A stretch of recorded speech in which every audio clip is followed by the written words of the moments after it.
नाज़रीन, आज मैं आपको बताऊंगा कि पाकिस्तान में जो बारिशें हो रही हैं, मेरा मानना ये है कि पाकिस्तान में जो बारिशें हो रही हैं वो एक कुदरती बादलों की वजह से नहीं है, आर्टिफिशियल बादलों की वजह से करवाई जा रही हैं। तो नाज़रीन, कौन वो लोग हैं जो ये टेक्नोलॉजी पाकिस्तान के खिलाफ इस्तेमाल करना चाहेंगे? कौन है? उनका मुद्दा क्या है? नाज़रीन, उनका सिर्फ एक ही मुद्दा है कि पाकिस्तान को कमज़ोर से कमज़ोर तरीन किया जाए और इनको इस काबिल कर दिया जाए कि ये मुल्क भीख मांगने पे उतरा है। नाज़रीन, अगर यही सिलसिला जारी रहा तो अगर 5 साल में अमेरिका वियतनाम को तबाह कर सकता है तो हमारा मुल्क शायद इस नरगे में आ जाए। अस्सलाम वालेकुम नाज़रीन, अप टू डेट पाकिस्तान के साथ मैं हूं आपका मेज़बान दानियाल गुमन और आप देख रहे हैं हमारा यूट्यूब चैनल। नाज़रीन, अगर अभी तक आपने हमारा चैनल सब्सक्राइब नहीं किया तो काइंडली इसको सब्सक्राइब कर दें ताकि आने वाले दिनों में जो मालूमाती वीडियोज़ हैं वो आप तक पहुंच सकें। नाज़रीन, आज का जो हमारा टॉपिक है वो सैलाब के मुतल्लिक है। आपको जैसे कि पता है कि पाकिस्तान में इस टाइम सैलाब अरूज पर है और अपनी तबाहकारियाँ मचा रहा है। नाज़रीन, पिछले दिनों आपने मेरी वीडियोस देखी होंगी जिसमें आपने देखा होगा कि हमने आपको जनूबी पंजाब के इलाकों का विज़िट करवाया और डीपली जाके दिखाया कि सैलाब ने कितनी तबाहकारियाँ मचाई हैं और कितने हिस्से को तबाह किया है, कितनी बस्तियाँ और कितने शहर तबाह हुए हैं, कितनी अमवात हुई हैं। हमने टोटल डिटेल्ड वीडियोज़ आपको दिखाई और ये तक भी दिखाया कि सैलाबी पानी कहाँ से शुरू होता है, कहाँ ख़त्म होता है। नाज़रीन, मेरा आज का मानना ये है, आज की वीडियो में मैं आपको ये बात कुछ बताना चाहूँगा कि नाज़रीन, पाकिस्तान में जब पहले सैलाब आते थे तो सैलाब की नौयत कुछ और तरह की होती थी। नाज़रीन, हमसाया ममालिक की जानिब से अक्सर पानी छोड़ा जाता था, जबकि दोनों ममालिक जब पूरे खित्ते में बारिशें होती थी तो हर कोई अपने आप को सेव करने के लिए अपना जो एक्स्ट्रा वाटर होता था, पानी होता था, वो छोड़ देता था दूसरे मुल्क में। तो नाज़रीन, इससे क्या होता था कि पानी का दबाव और बहाव बढ़ता था और आगे वो दरियाओं में तबाही मचाता हुआ, डैमेजेस करता हुआ, नुकसानात पहुँचाता हुआ आगे बढ़ जाता था। नाज़रीन, इस दफ़ा हालात कुछ डिफरेंट है। नाज़रीन, अगर हम मानसून का सीज़न देखें या बारिशों का सीज़न देखें तो ज़रूरत तो नहीं है कि सिर्फ पाकिस्तान ही एक हिस्सा है जिसमें बारिशें हो रही हैं और डेली एक ही मुकामात पर होती जा रही हैं। हालांकि पूरा पाकिस्तान है, बादल रोटेट करने चाहिए। अगर हमारे जो रडार सिस्टम में भी आप देखें तो बादल कहीं से नहीं आ रहे, वो कहीं से घूम फिर के नहीं आ रहे, वो वहीं यहीं पर बनते हैं और यहीं पर ही बारिशें शुरू हो जाती हैं। नाज़रीन, आज का हमारा टॉपिक है आर्टिफिशियल बादल कैसे बनते हैं, आर्टिफिशियल बादलों से क्या क्या काम लिया जाता है, ये कितने नुकसानदेह हैं और कितने कारआमद हैं, ये आज हम आपको आज की वीडियो में बताएंगे। नाज़रीन, सबसे पहली बात, नाज़रीन, पहले बारिशों का ये सिलसिला स्टार्ट होता है अफ़गानिस्तान में। उधर थोड़ा सा एक सैलाब आता है, इतना ज़्यादा नहीं जितना शदीद पाकिस्तान में इस टाइम सैलाब आया हुआ है। नाज़रीन, ये सैलाब जब पाकिस्तान में स्टार्ट हुआ तो नाज़रीन, इसकी जो शुरुआत थी वो पहाड़ों से हुई। पहाड़ी इलाकों में बारिशें स्टार्ट हुई और बारिशों से जो पानी आया उन्होंने अपनी गुजरगाह बनाई और क्योंकि बारिश पहाड़ों से जो पानी आ रहा होता है उसकी कोई जगह नहीं होती, वो अपना एक रास्ता खुद बनाता है और आगे शहर की शहर और बस्तियों की बस्तियां तबाह करता हुआ आगे निकल जाता है। नाज़रीन, आज मैं आपको बताऊंगा कि पाकिस्तान में जो बारिशें हो रही हैं, मेरा मानना ये है कि पाकिस्तान में जो बारिशें हो रही हैं वो एक कुदरती बादलों की वजह से नहीं है, आर्टिफिशियल बादलों की वजह से करवाई जा रही हैं। नाज़रीन, ये कौन कर रहा है, कैसे कर रहा है और ये आर्टिफिशियल बादल कैसे बनते हैं, ये मैं आपको आगे जाके इस वीडियो में बताऊँगा। आपने एंड तक मेरी वीडियो देखनी है। नाज़रीन, अगर मैं कहूँगी जी बारिशें हो रही हैं तो नाज़रीन, बारिशें तो पूरे खित्ते में होनी चाहिए थी। इंडिया भी इस टाइम सैलाब में होता है, जितनी तेज़ बारिशें हो रही हैं और काफ़ी सारे और ममालिक भी हमारे जो हैं वो भी इस लपेट में आए होते। आखिर पाकिस्तान में ही इतनी तबाही क्यों मची? ना ही क्योंकि नाज़रीन, अगर हम देखें तो पाकिस्तान में जहां बारिशें हो रही हैं मुसलसल वहीं पे हुई जा रही हैं और जो बादल बनते हैं वो किसी रडार में नहीं आते, सेम उसी जगह पे आते हैं, बरसते हैं, गिरते हैं और पानी बरसाते हैं और फिर गायब हो जाते हैं, फिर वहीं पे बनते हैं। तो नाज़रीन, ये सब किया जाता है आर्टिफिशियल बादलों की वजह से। नाज़रीन, इसको हम अगर साइंटिफिक अल्फाज में देखें या अंग्रेज़ ने जो ईजाद किया इसको क्लाउड सीडिंग टेक्नोलॉजी कहते हैं।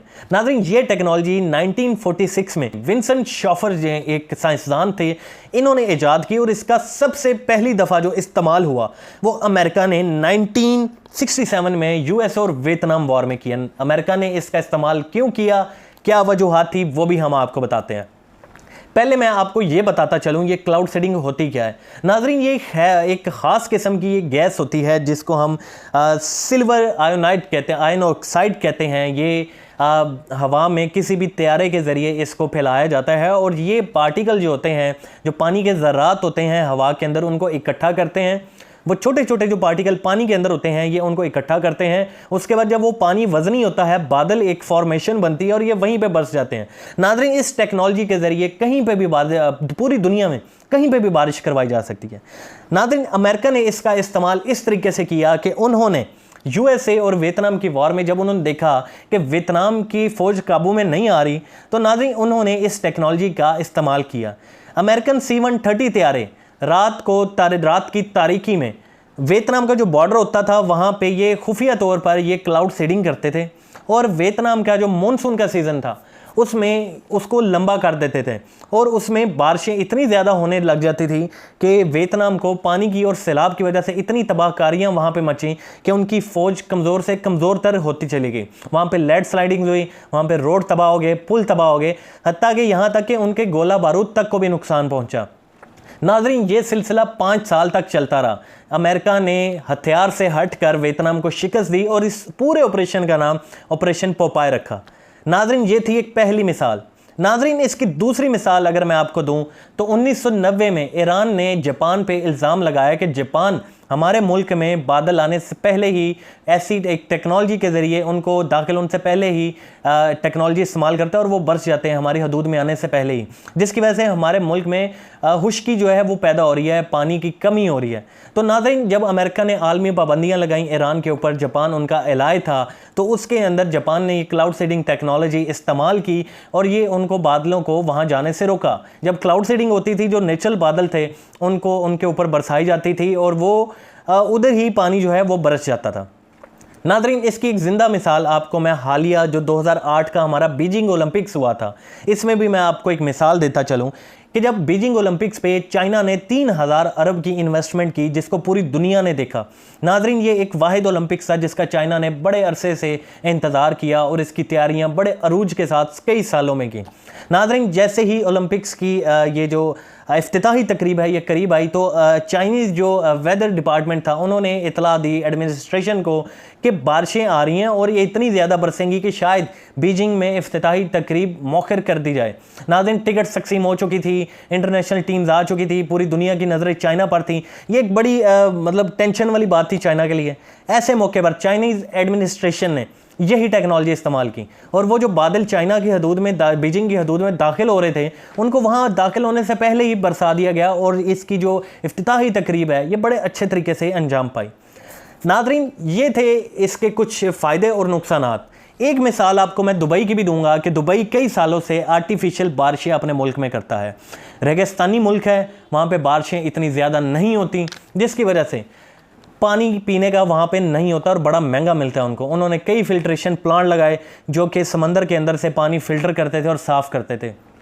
ये टेक्नोलॉजी दुबई को बड़ी महंगी पड़ती है, इस वजह से उन्होंने दुबई के अंदर हजर पहाड़ के ऊपर एक डैम बनाया और वहाँ पे क्लाउड सीडिंग स्टार्ट की।